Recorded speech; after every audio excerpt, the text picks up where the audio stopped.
الرحمن الرحیم.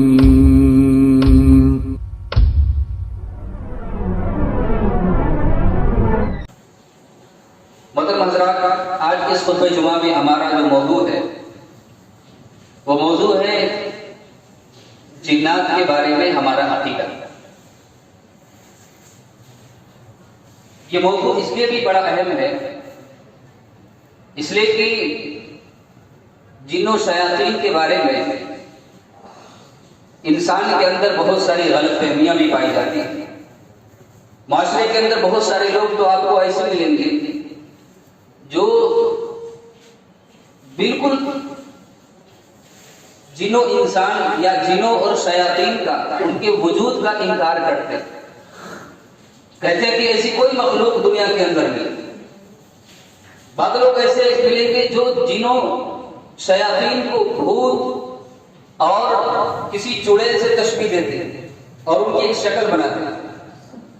اور بعض لوگ ایسے بھی ملیں گے جن کے کوئی الگ وچار ہیں، الگ مختلف رائے ہیں اور مختلف ان کے اقوال پائے جاتے ہیں جنوں شیاطین کے بارے میں. اس لیے مناسب یہ سمجھا گیا کہ ان کی حقیقت کیا ہے اور قرآن و سنت میں ہمیں ان کے تعلق سے کیا رہنمائی ملتی ہے اور ایک مسلمان کا عقیدہ جن و شیاطین کے بارے میں کیسا ہونا چاہیے، اس بارے میں کچھ گفتگو آپ کے سامنے رکھی جائے.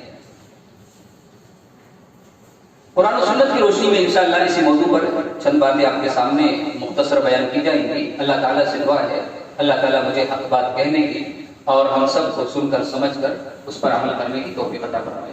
آمین. جن اور شیاطین، دیکھیے دنیا کے اندر اس روئے زمین پر اللہ تعالیٰ کی بہت ساری مخلوقات پائی جاتی ہیں، بے شمار مخلوقات. انہی مخلوقات میں سے ایک مخلوق ہے جن کو ہم جن کہتے ہیں.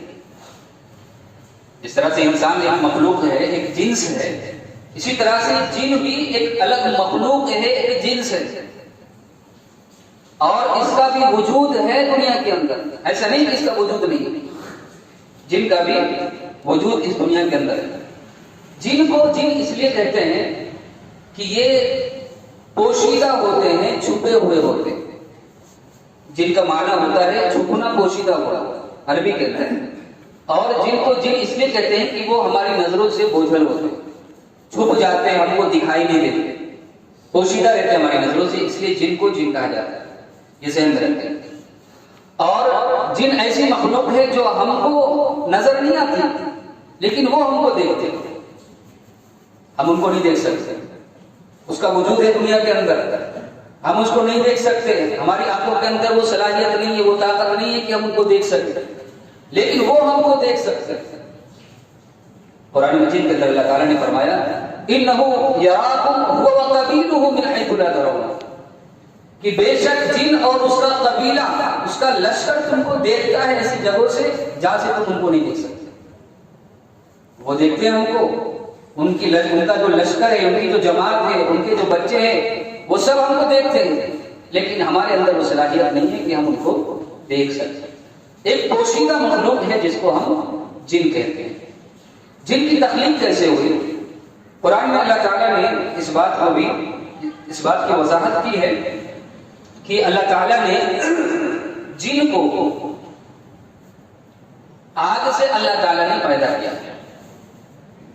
جس طرح سے انسان کی پیدائش اللہ تعالیٰ نے مٹی سے کی، فرشتوں کی پیدائش اللہ تعالیٰ نے نور سے کی، تو جن کی پیدائش کس سے ہوئی؟ آگ سے ہوئی. قرآن میں اللہ تعالیٰ فرماتے ہیں وَلَقَدْ خَلَقْنَا الْإِنسَانَ مِنْ صَلْصَالٍ مِنْ حَمَإٍ مَسْنُونٍ، بے شک ہم نے انسان کو پیدا کیا کالی سڑی ہوئی کھنکھناتی مٹی سے. انسان کی پیدائش کالی مٹی، سڑی ہوئی مٹی جو سوکھ کر کھن کھن کی جب آواز آتی ہے تو ایسی مٹی سے اللہ تعالیٰ نے آدم علیہ السلام کا مجسمہ بنایا اور انسان کی اس سے تخلیق ہوئی. وَالْجَانَّ خَلَقْنَاهُ مِنْ قَبْلُ مِنْ نَارِ السَّمُومِ، اور اللہ فرماتے ہیں کہ اس سے پہلے ہم نے جنوں کو پیدا کیا، یعنی انسان سے پہلے کی پیدائش ہے جنوں کی. اس سے پہلے ہم نے جنوں کو پیدا کیا ہے کس چیز سے؟ من نار السموم، شعلے والی آگ سے. بھڑکائی ہوئی آگ سے، شعلوں والی آگ سے جنوں کی پیدائش ہوئی ہے۔ تو جنوں کی جو پیدائش ہے وَخَلَقَ الْجَانَّ مِن مَارِجٍ مِّن نَارٍ، اس جگہ اللہ تعالیٰ نے فرمایا کہ جن کو اللہ تعالیٰ نے پیدا کیا شعلے والی آگ سے، ایسی آگ جس کے اندر لو تھی، شعلہ تھا، ایسی آگ سے اللہ تعالیٰ نے جنوں کو پیدا کیا۔ تو جنوں کی پیدائش کس سے ہوئی؟ آگ سے ہوئی۔ انسان کی پیدائش مٹی سے ہوئی، فرشتوں کی پیدائش اللہ تعالیٰ نے نور سے کی۔ سوال یہ ہے کہ کیا جن اور شیاطین یہ الگ الگ مخلوق ہیں؟ جن اور شیاطین کیا الگ الگ مخلوق ہیں یا ایک ہی مخلوق ہے؟ جواب یہ ہے کہ دونوں ایک ہی مخلوق ہے۔ جن اور شیاطین دو الگ مخلوق نہیں ہے، ایک ہی مخلوق ہے۔ شیاطین ان جنوں کو کہتے ہیں جو جنوں کے اندر برے ہوتے ہیں، کافر اور فاسق ہوتے ہیں، انہی کو شیاطین ہیں۔ قرآن میں اللہ تعالیٰ فرماتے ہیں وَإِذْ قُلْنَا لِلْمَلَائِكَةِ اسْجُدُوا لِآدَمَ فَسَجَدُوا إِلَّا إِبْلِيسَ، یاد کیجئے جب کہ ہم نے تمام فرشتوں کو حکم دیا تھا سجدہ کرنے کا، تمام فرشتوں نے سجدہ کیا سوائے ابلیس کے، اس نے سجدہ نہیں کیا، کان من الجن، اللہ کیا فرماتے ہیں وہ جنوں میں سے، لیکن نافرمانی کرنے کی وجہ سے، اللہ کی نافرمانی کی، نہ سجدہ نہیں کیا اس نے، نافرمانی کرنے کی وجہ سے وہ کیا ہو گیا؟ شیطان بن گیا، کافر ہو گیا، شیطان بن گیا، ابلیس بن گیا۔ تو جنوں میں سے تھا، لیکن شیطان کب بنا؟ اللہ کی نافرمانی کرنے کی وجہ سے وہ شیطان بن گیا۔ تو جن شیاطین ایک ہی مخلوق ہے، جو برے ہوتے ہیں، کافر اور فاسق اور فاجر ہوتے ہیں، ان کو ہم شیاطین کہتے ہیں۔ جیسے کہ عام طور پر ہمارے وہ بچے، چھوٹے بچے جو شرارت کرتے ہیں، ہم کیا کہتے ہیں ان کو؟ ارے شیطان، کیسی شیطانی شرارتیں کر رہے ہیں، شیطان گلی کا، شیطان کا بچہ ہے۔ اس طرح کے ہم الفاظ ان کے لیے استعمال کرتے ہیں، گویا کہ ہمارے اندر بھی وہ تصور پایا جاتا ہے کہ وہ بچے جو شیطانی حرکتیں کرتے ہیں، جو غلط حرکتیں کرتے ہیں، وہ شیطان کی طرح سے ہوتے ہیں۔ جس طرح سے شیطان برا ہے، فاسق ہے، فاجر ہے، یہ بچے بھی جو غلط کام کرتے ہیں وہ بھی شیطان کے نقش قدم پر چلنے والے ہیں۔ تو یہ اس سوال کا جواب ہے کہ کیا جن اور شیاطین الگ مخلوق ہے؟ تو جواب یہ ہے کہ الگ مخلوق نہیں ہے، ایک ہی مخلوق ہے۔ وہ جن جو برے ہوتے ہیں، کافر ہوتے ہیں، فاسق و فاجر ہوتے ہیں، ان کو ہم شیاطین کہتے ہیں۔ تو یہاں پر ہم نے بتایا کہ جنوں کی جو پیدائش ہوئی وہ کس سے ہوئی؟ شعلے والی آگ سے۔ اور اس کی سب سے بڑی دلیل، جب اللہ تعالیٰ نے آدم علیہ السلام کو سجدہ کرنے کا حکم دیا تو شیطان نے کیا کہا؟ ابلیس نے خلقتنی من نار وخلقتہ من طین، اللہ تو نے آدم کو مٹی سے پیدا کیا، مجھ کو آگ سے پیدا کیا، میں کیسے اس کو سجدہ کروں؟ تو جنوں کی پیدائش اللہ تعالیٰ نے آگ سے کی۔ جناتوں کی غذا کیا ہے؟ دیکھیں جنات بھی کھانا کھاتے ہیں، کھاتے پیتے ہیں، جس طرح سے ہم کو بھوک لگتی ہے نا، ان کو بھی بھوک لگتی ہے، وہ بھی ایک مخلوق ہے، ان کو بھی بھوک لگتی ہے، اور ان کی غذا کبھی کبھار ہمارے جیسے ہوتی ہے، کبھی کبھار ہمارے سے مختلف ہوتی ہے۔ جیسا کہ اللہ کے رسول صلی اللہ علیہ وسلم نے فرمایا تھا لا تستنجوا بالروث ولا بالعظام فانه زاد اخوانكم من الجن، تم لید، گوبر، ہڈیوں سے استنجا مت کرو، طہارت مت کرو اس سے، اس لیے کہ یہ تمہارے بھائی جن کی خوراک ہے۔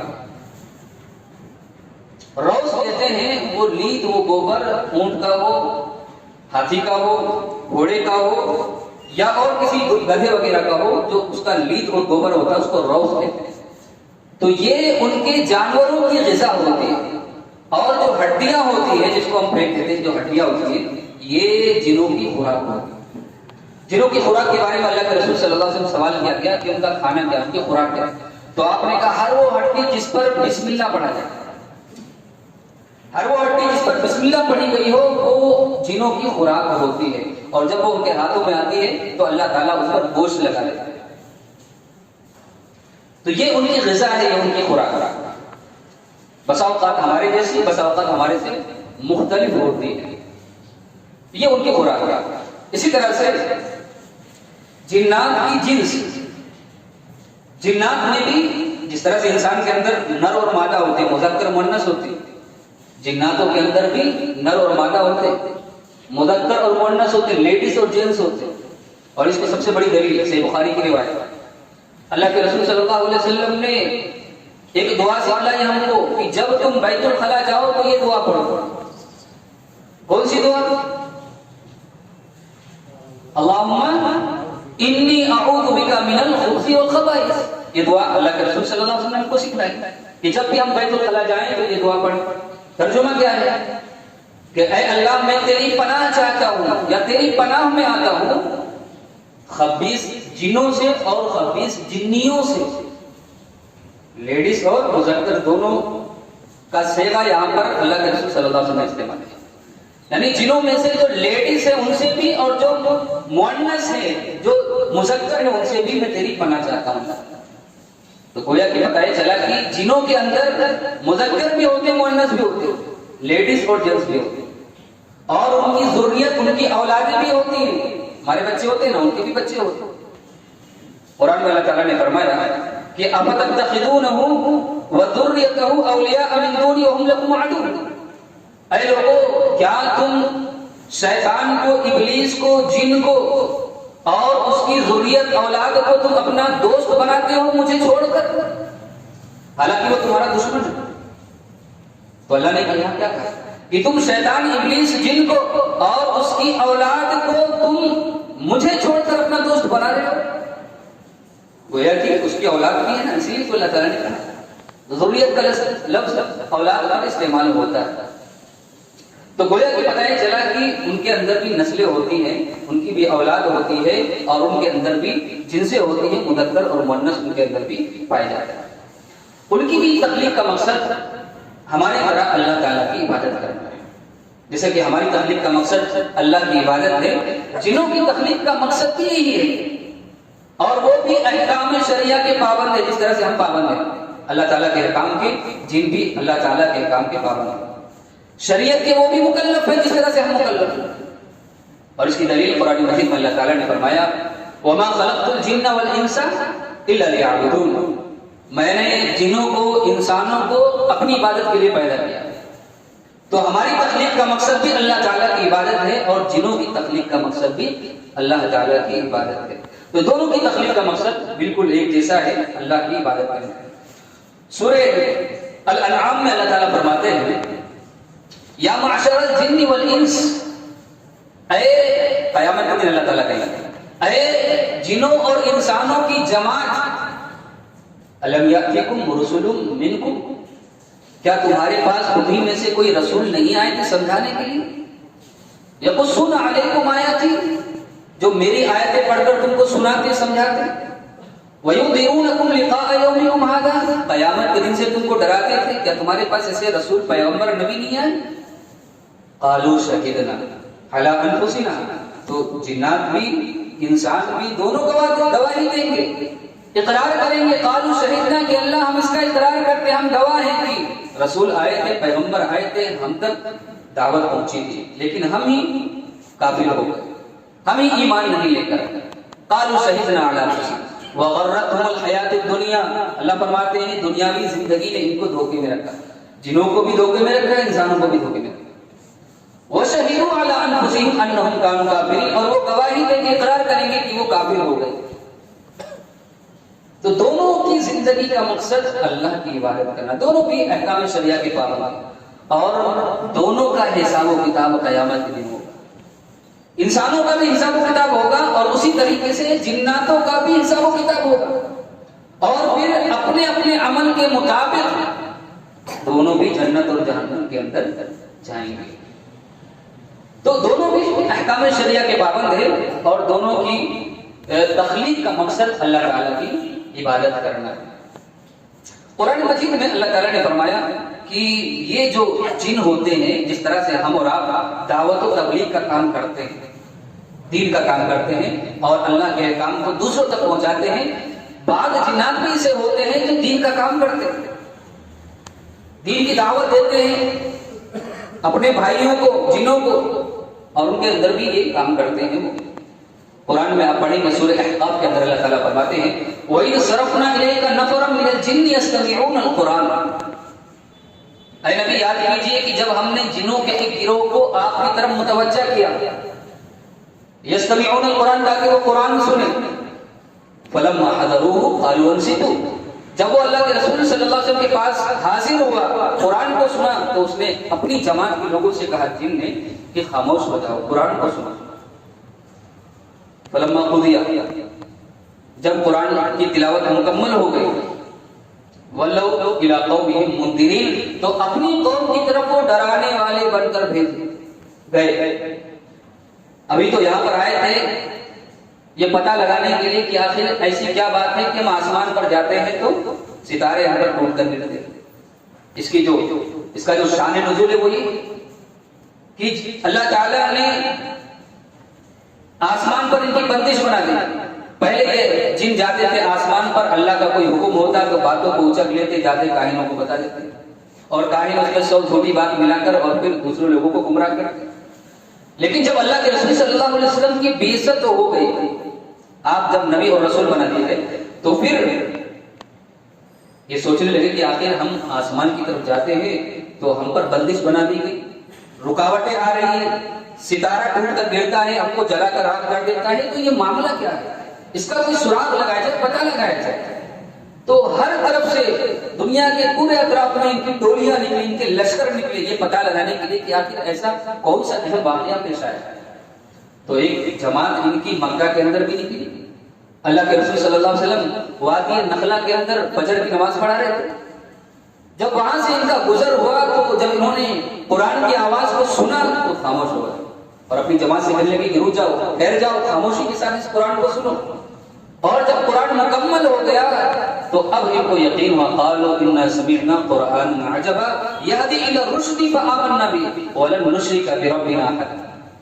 انہوں نے کہا کہ ہم نے ایک عجیب قرآن سنا ہے جو صراط مستقیم کی طرف رہنمائی کرتا ہے سیدھا راستہ بتاتا ہے اور اب ہم اللہ کے ساتھ کسی کو شریک نہیں کریں گے. گویا کہ اس سے پہلے شرک کرتے تھے مشرک تھے لیکن قرآن سننے کے بعد مسلمان ہو گئے اور کہا کہ ہم ایمان لے آئے اب یہاں سے ہم شرک نہیں کریں. اس کے بعد اپنی قوم کی طرف جب پلٹے تو اپنی قوم کو بھی دعوت دی. قالوا سمعنا قالوا یا قومنا انا سمعنا قرانا عجبا.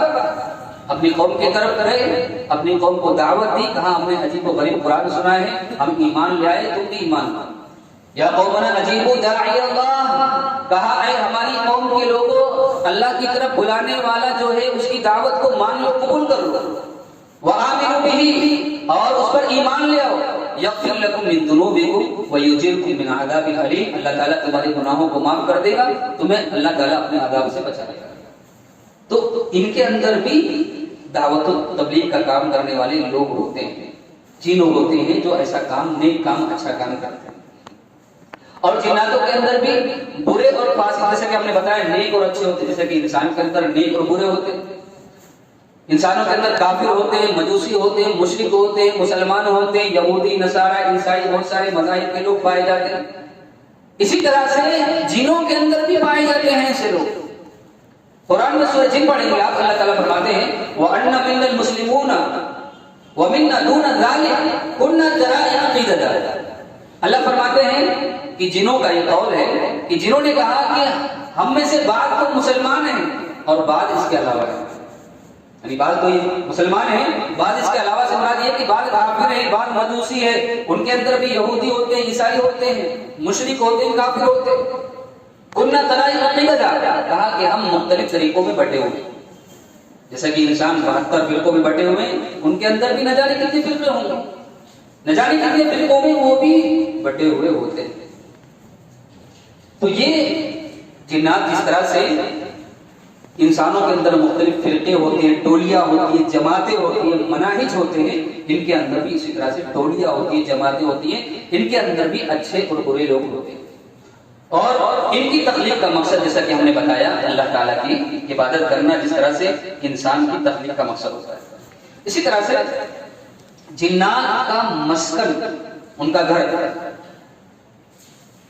ہمارے پاس بھی گھر ہوتا ہے رہنے کے لیے وہ بھی اسی روئے زمین پر رہتے ہیں جس طرح سے ہم اس روئے زمین پر رہتے ہیں وہ بھی اسی روئے زمین کے اندر رہتے ہیں بستے ہیں کھاتے پیتے ہیں زندگی گزارتے ہیں. لیکن عام طور پر ان کے گھر ہم سے مختلف ہوتے ہیں. عام طور پر جنات جو ہوتے ہیں وہ گندی جگہوں میں، ویران جگہوں میں، بے آباد گھروں میں یا بازاروں میں، قبرستانوں میں، درختوں پر، پہاڑوں پر، ایسی جگہ پر عام طور پر ان کے مسکن ہوتے ہیں۔ ان کے اندر جو شریر جن ہوتے ہیں وہ عام طور پر نہیں، اکثر پوری جگہوں میں رہتے ہیں۔ جیسا کہ ہم نے اس سے پہلے بھی تذکرہ کیا کہ اللہ کے رسول صلی اللہ علیہ وسلم نے ہم کو دعا سکھلائی کہ جب ہم بیت الخلاء میں داخل ہوں تو دعا پڑھیں، اللہم انی اعوذ بک من الخبث والخبائث، کہ اللہ ہم تیری پناہ میں آتے ہیں خبیث جنوں اور جنیوں سے۔ تو گویا کہ وہاں پر خبیث جن اور جنیاں رہتی ہیں بری جگہوں پر۔ جو کافر جن ہوتے ہیں، فاسق فاجر برے جو جن ہوتے ہیں وہ بری جگہوں پر رہتے ہیں، اور جو نیک جو جن ہوتے ہیں وہ عام طور پر اللہ کے گھر کے قریب، بیت اللہ کے قریب، مساجد کے قریب رہتے اور بستے ہیں۔ تو ان کے بھی گھر ہوتے ہیں، ان کی بھی جو ہے اپنے رہنے کے لیے مسکن ہوتے ہیں۔ اسی طرح سے بعض روایت سے یہ بھی معلوم ہوتا ہے کہ جنات جو ہوتے ہیں وہ انسانی گھر کو بھی اپنا گھر بنا لیتے ہیں، یعنی انسان جہاں پر رہتا ہے اس گھر میں بھی بعض جنات رہتے ہیں، وہاں پر بھی رہائش پذیر ہوتے ہیں۔ اور اس کی بہت ساری دلیلیں ہیں، جیسا کہ اللہ کے رسول صلی اللہ علیہ وسلم نے ارشاد فرمایا لا تجعلوا بیوتکم مقابر، اے لوگوں تم اپنے گھروں کو قبرستان مت بناؤ۔ ان البیت الذی تقرأ فی سورۃ البقرہ تفر ان الشیطان ینفر من البیت الذی تقرأ فی سورۃ البقرہ۔ اللہ کے رسول نے فرمایا اپنے گھروں کو قبرستان مت بناؤ، گھروں میں سورۃ البقرہ پڑھا کرو، اس لیے کہ جس گھر میں سورۃ البقرہ پڑھی جاتی ہے شیطان اس گھر سے بھاگ جاتا ہے۔ تو گویا کہ شیطان پہلے رہتا ہے اس گھر کے اندر، سورۃ البقرہ پڑھنے کی وجہ سے، قرآن پڑھنے کی وجہ سے شیطان اس گھر کو چھوڑ کر چلا جاتا ہے۔ اس سے کیا پتہ چلتا ہے؟ شیطان انسانی گھر کے اندر رہتا ہے، بستا ہے، لیکن قرآن کی تلاوت کی وجہ سے، اللہ کے ذکر کی وجہ سے، سورۃ البقرہ کی خاصیت کی وجہ سے شیطان جن گھر کو چھوڑ کر چلے جاتے ہیں۔ ایک دوسری روایت اللہ کے رسول صلی اللہ علیہ وسلم نے فرمایا تھا اذا دخل الرجل بیتہ فذکر اللہ عند الدخول وعند طعامہ، جب انسان اپنے گھر کے اندر داخل ہوتا ہے اور داخل ہوتے وقت اللہ کا ذکر کرتا ہے، اور کھانا کھاتے وقت اللہ کا ذکر کرتا ہے، تو شیطان کیا کہتا ہے؟ قال لا مبیت لکم ولا عشاء، آج اس گھر کے اندر نہ ہمارے رہنے کا انتظام ہے نہ کھانے کا انتظام ہے۔ اللہ جب انسان اللہ کا ذکر کرے گھر میں داخل ہوتے وقت، کھانا کھاتے وقت، شیطان اس گھر کے اندر داخل نہیں ہوتا، شیطان نکل جاتا ہے، کہتا ہے کہ آج نہ کھانے کا انتظام ہے نہ رہنے کا انتظام ہے۔ اور جب بندہ کھانا کھاتے وقت اللہ کا ذکر نہ کرے، گھر کے داخل ہوتے وقت، گھر میں داخل ہوتے وقت اللہ کا ذکر نہ کرے، تو شیطان کیا کہتا ہے کہ آج رہنے کا بھی انتظام ہے، کھانے کا بھی انتظام ہے۔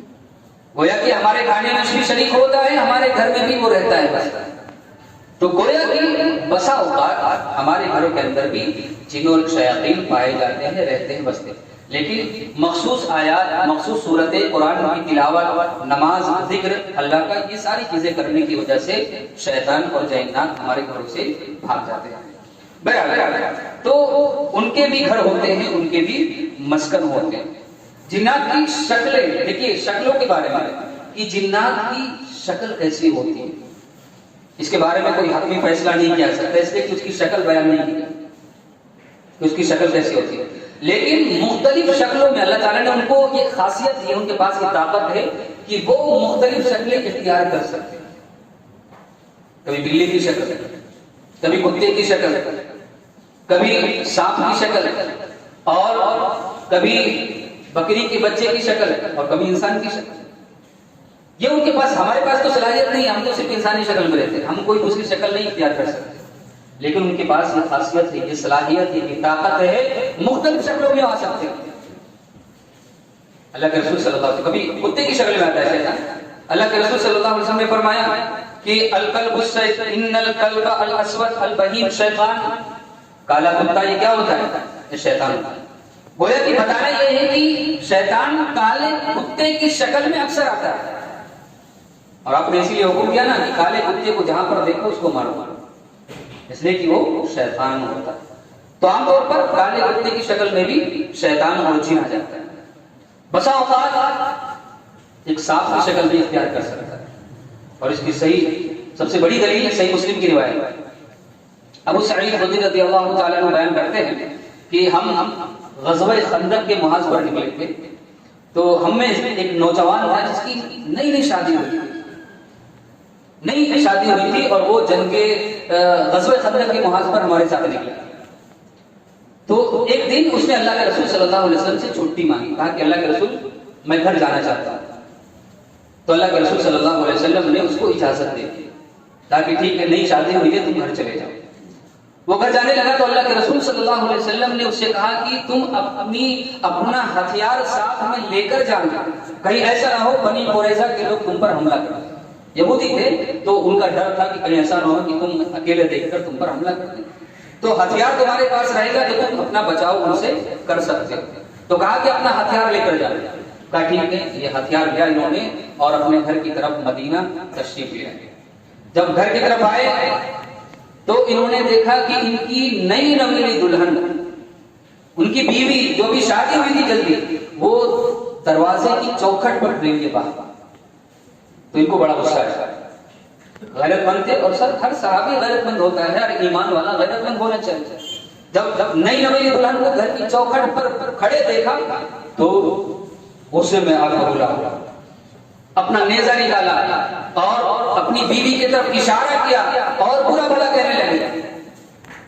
تو ان کی بیوی نے کیا کہا کہ نیزہ اپنے ہاتھ میں رکھو، پہلے یہ جانو کہ میں یہاں پر کھڑی ہوں تو کیوں کھڑی ہوں، یعنی میرے جو آنے کا جو سبب ہے دروازے کی چوکھٹ پر، یہ سبب میں بلا وجہ بے مقصد نہیں کھڑی یہاں پر، میرے اندر بھی غیرت حیا ہے، میں نہیں چاہتی کہ دروازے کی چوکھٹ پر آؤں، لیکن ایک سبب ہے، ایک وجہ ہے جس کی وجہ سے میں دروازے کی چوکھٹ پر آتا۔ وہ سبب کیا ہے؟ کہا اندر آؤ، اندر لے گئے بستر پر دیکھا ایک بڑا سانپ لیٹا ہوا، ازدہے کی شکل، ایک بڑا سانپ لیٹا ہوا۔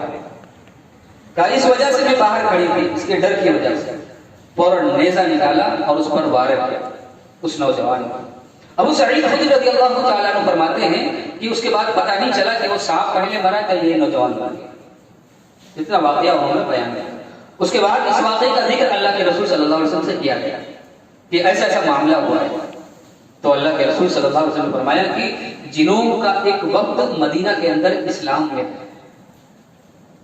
جنوں کی ایک جماعت مدینہ کے اندر اسلام لے آئی ہے، لہذا تم جب بھی اپنے گھروں کے اندر کسی سانپ کو دیکھو تو 3 دن تک اس کو کہو کہ تو یہاں سے نکل جا، تو یہاں سے نکل جا۔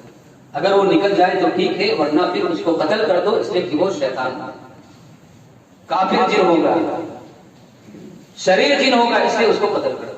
گویا کہ اللہ کے رسول صلی اللہ علیہ وسلم نے یہ بات یہاں پر بتائی کہ وہ جو جن تھا، وہ جو سانپ تھا، وہ سانپ نہیں تھا، دراصل وہ جن تھا، اور جن بعض اوقات سانپ کی شکل اختیار کرتے ہیں، اس لیے جو گھر کے سانپ ہوتے ہیں ان کا حکم الگ ہے۔ دیکھیے باہر کے جو سانپ ہوتے ہیں، اللہ کے رسول صلی اللہ علیہ وسلم نے فرمایا کہ ہل ہو یا حرم ہو، ان کو قتل کر دو، 5 چیزوں کو، چاہے وہ خود حرم میں ہی کیوں نہ ہو وہاں پر بھی قتل کر دو، نماز میں کیوں نہ ہو وہاں پر بھی قتل کر دو، اور اس میں سے ایک سانپ بھی ہے۔ لیکن گھر کے جو سانپ ہیں ان کا حکم الگ ہے، کہا کہ 3 مرتبہ انہیں جانے کی اجازت ہے، تو یہاں سے چلا جا، تو یہاں سے چلا جا، اے اللہ کے بندے تو یہاں سے چلا جا۔ اگر وہ چلا گیا تو ٹھیک ہے، ورنہ پھر اس کو مارنے کا حکم۔